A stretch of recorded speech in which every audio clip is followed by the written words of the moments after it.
Thank you. Chair Jama, Vice Chair Bonham, members of the committee. My name is Nathan Sosa. I'm State Representative for District 30, which is Hillsborough, Helvetia, and Rock Creek. And I'm happy to talk with you today about House Bill 3865. I brought this bill initially in response to the ever-increasing quantity of text message solicitations that I'm receiving, and was speaking with Department of Justice, and it turns out that this is a widespread problem that many states are dealing with, and so that is what prompted the bill. The bill simply would do a few things. It would add text messages to our existing and long-standing laws regarding robocalls and telephone solicitations that have been on the books for quite a while. It would limit the hours when solicitations are permitted, and it would limit the total number of solicitations to 3 per day from a single source. Now, this would not apply to charitable organizations. It wouldn't apply to public agencies. It would not apply to polling or soliciting expressions of ideas, opinions, or votes.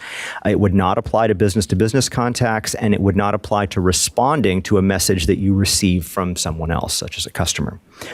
Now, over the course of working the bill in the House and then later in the Senate, we heard a number of objections and responded to those objections with a variety of amendments.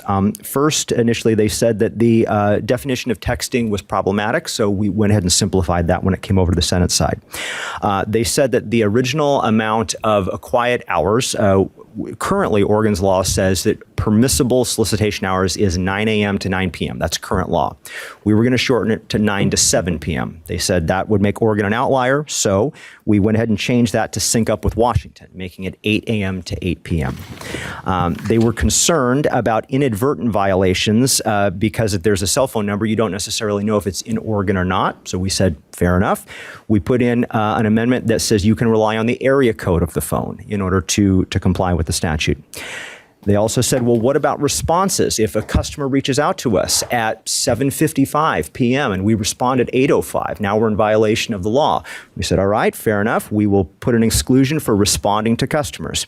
And then another thing they mentioned was, what about an existing customer? If you've got somebody, and the example they used was a stockbroker. You've got a stockbroker on the East Coast who has a great opportunity they want to give to an existing customer, and the time zones don't match up. Would they be prohibited from contacting their existing customers? So we said, all right, we'll put in an established business relationship exception to that. So number of objections, a number of amendments in response to those objections, which are reflected in the bill.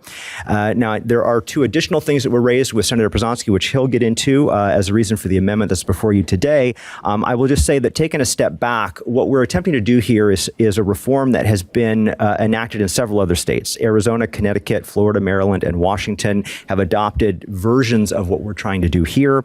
I think it is a common sense modernization of our longstanding telephone solicitation laws, simply adds texting to those, and I urge your support.